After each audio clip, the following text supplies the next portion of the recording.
السلام علیکم ګرانو قدرمنو کتونکو د افغان پښتو ټیپ چینل ستاسو خدمت حاضر یم. ګرانو کتونکو زموږ نوې ویډیو چې د ایډسنس د پیسو رسیدلو په اړه ده د افغانستان بانکونو ته. لکه ستاسو پوهیږئ کله چې تقریبا شپږ میاشتې مخکې د حالات سره بدل سو نو په افغانستان بانکونو باندې بندیز ولګېد او د ایډسنس پیسې په ترلاسه کول مکمل بند سو. خو اوس چې د بانکونو نه یو څه لرې سوی بندیز نو د اکثر خلک نه منه دا پوښتنه کوي چې اوس خو بندیز لرې سوی ده د ایډسنس پیسې افغانستان بانکونو ته رسېدی شي که نه. نو هغوی ته به دومره وایم چې د افغانستان بانکونو نه بندیز لرې سوی خو په هغه کچه هم نه ده کوم چې موږ یعنې مخکې وو، یعنې ډېر په اسانۍ سره به د ایډسنس پیسې موږ ترلاسه کولې. اوس چې ده اوس هم کیدای شي د هغه لپاره تاسو باید دې ته فکر وي چې ایډسنس تاسو ته واضح لیکلي دي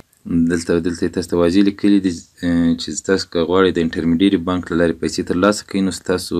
انټرمیډیري بانک باید په امریکا کې له دې نه پرته تاسو نشئ کولی. همداسې لیکلي چې باید ستاسو انټرمیډیري بانک چې دی ستاسو د بانک چې کوم انټرمیډیري بانک ته که ستاسو پیسې د انټرمیډیري بانک له لارې تېرېږي ستاسو هغه بانک باید په امریکا کې نو هغه مخکیني بانک له لارې خو ما پیسې لګلې دي کوم چې د عزیزي بانک په امریکا کې وو هغه لارې نه خو نه رسېږي. دا کوم نوي بانکونه چې دي د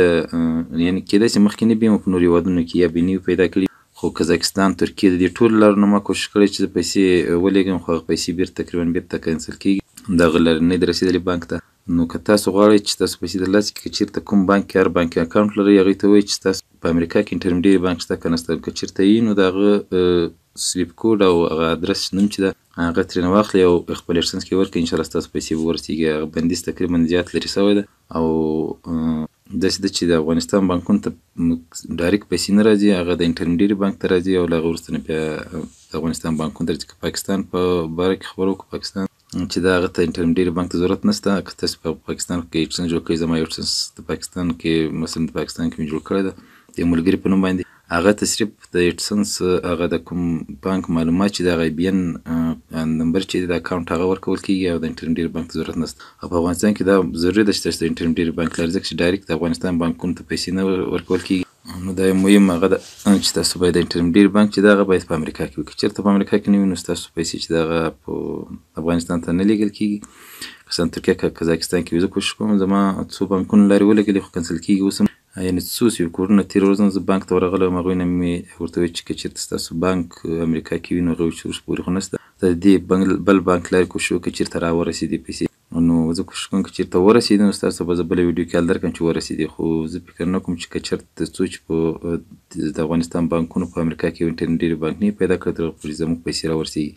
که چېرته ستاسو د کوم ملګري پیسې رسېدلې وي نو هم کمنټ وکړئ چې زموږ دا پیسې رسېدلي د دې بانک له لارې نو تر بلې ویډیو پورې ما ته اجازت راکوئ. د الله په امان. او یو بله خبره زیاتره خلک دا پوښتنه هم کوي چې یو